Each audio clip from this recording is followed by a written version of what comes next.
Vendredi, nous consacrions notre première heure aux élections européennes. C'est dans 2 mois, l'enjeu approche. Évidemment, on se dit, en se projetant en 2020, ne va-t-on pas un peu trop vite? Mais le mini-remaniement nous incite à poser un petit peu les choses sur la table. De ce point de vue, comment on explique que 2 ministres d'Emmanuel Macron, aient souhaité se lancer si tôt dans la campagne des municipales et en l'espèce dans celle de Paris, Gaël Slimane? Est-ce que c'est classique finalement comme timing? Classique, je ne sais pas. En tout cas, il y a quelques raisons à ça. La première raison, on a un certain nombre d'enquêtes, de sondages qui ont été publiés ces derniers jours, y compris une par un de nos confrères, une enquête d'intention de vote ce matin même. Et nous avons réalisé une enquête à Odoxa qui vient d'être diffusée pour les éditions du Rocher à l'occasion de la parution d'un livre très dur à charge sur Anne Hidalgo, La Reine-Mère, écrit par François Deltraz. Et on a essayé de balayer la perception que les Franciliens qui habitent autour de Paris, les Parisiens évidemment qui vont être les électeurs de cet enjeu électoral, et les Français avaient à l'égard de Paris, de son maire, Anne Hidalgo, et ce qu'étaient leurs attentes. Et on se rend compte que rarement, depuis une quinzaine d'années, avant une élection municipale, le jeu n'a semblé aussi ouvert, parce que la maire de Paris ne fait pas l'unanimité, c'est le moins qu'on puisse dire. Il y a un certain nombre de reproches qui lui sont faits, et comme dans l'enquête que nous avons réalisée, on avait des points de comparaison avec de précédents sondages effectués à l'époque à propos de Bertrand Delanoë, et on se rend compte que l'étoile du maire de Paris a très largement pâli. Et en gros, pour dire les choses clairement, Wendy, que la ville pourrait être prenable, si j'ose dire, et c'est ce que confirment d'ailleurs les intentions de vote, les sondages d'intention de vote qu'ont publiés nos confrères, où on voit que Anne Hidalgo aurait reculé, si l'élection avait lieu dimanche prochain, elle aurait reculé d'une 12aine de points, ou d'une 15aine de points, ça dépend des enquêtes, par rapport à son score des dernières municipales.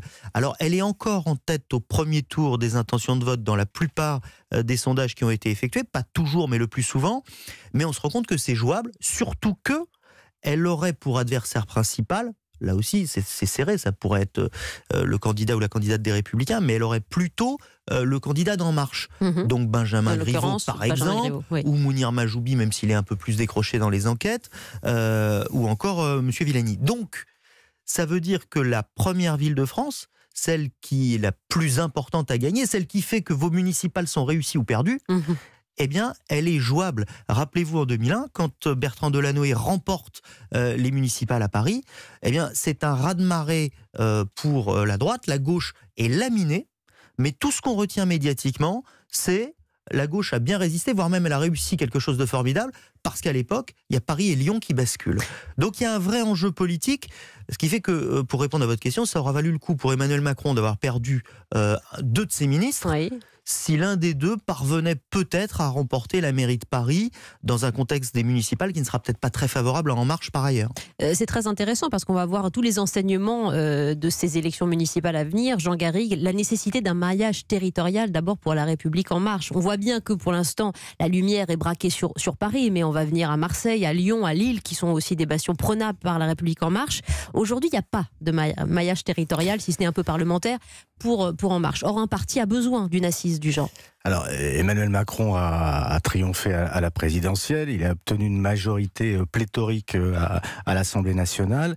On s'est aperçu au moment des sénatoriales que précisément ce qui manquait, c'était ce maillage d'élus locaux, parce que les sénatoriales se jouent d'abord à partir des élus locaux. Et donc, très naturellement, les élections municipales qui se profilent sont un enjeu majeur pour pérenniser l'influence de la République En Marche. Et le premier, c'est normal, le parti a 1 an et demi. Si on veut que ça ne soit pas un feu de paille, et uniquement autour de l'émergence d'Emmanuel Macron, si on veut installer ce que veut représenter la République En Marche, on a besoin des municipales, et singulièrement, c'est ce qui vient d'être dit, Paris, il y avait dans le temps un ouvrage qui s'appelait Paris et le désert français. On n'en est plus tout à fait là, mais c'est quand même un symbole majeur, Paris. C'est la ville à prendre, c'est la conquête municipale majeure. On se souvient que Jacques Chirac en avait fait le tremplin de son élection à la présidentielle. Donc c'est un symbole, c'est un enjeu majeur, et donc on comprend que la République en marche se mobilise. On peut se poser des questions sur le timing, parce que le fait comme ça de partir du gouvernement donne un très mauvais signe par rapport à ce que signifie justement la gouvernance, par rapport à ce que doit être le sens de l'État. Surtout qu'il y a une autre élection dans l'intervalle. Et deuxièmement, il y a aussi une autre élection d'abord à préparer.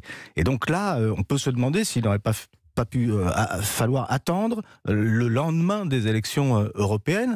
Mais on voit aussi que Gérard Collomb est parti, lui, déjà depuis septembre 2018, si je ne m'abuse, et qu'il est déjà en campagne. Oui. Donc on voit bien, il faut du temps pour préparer des élections de ce type, il faut faire campagne très longtemps. Jacques Chirac, d'ailleurs, à l'époque, j'en parle parce que c'est la première élection qui a marqué, Jacques Chirac, il avait pris son temps aussi, parce qu'il y avait une majorité à renverser à l'époque. Il n'était pas, lui, majoritaire. Il y avait une majorité plutôt de centre-droit, libéral. Et donc, ça prend du temps. Et comme on l'a dit tout à l'heure, le jeu en vaut la chandelle, parce que le bastion peut être prenable. Du temps de la Noé, et avec l'héritage de la Noé Hidalgo, manifestement, c'était très difficile de déboulonner. Mais là, aujourd'hui, il y a un enjeu.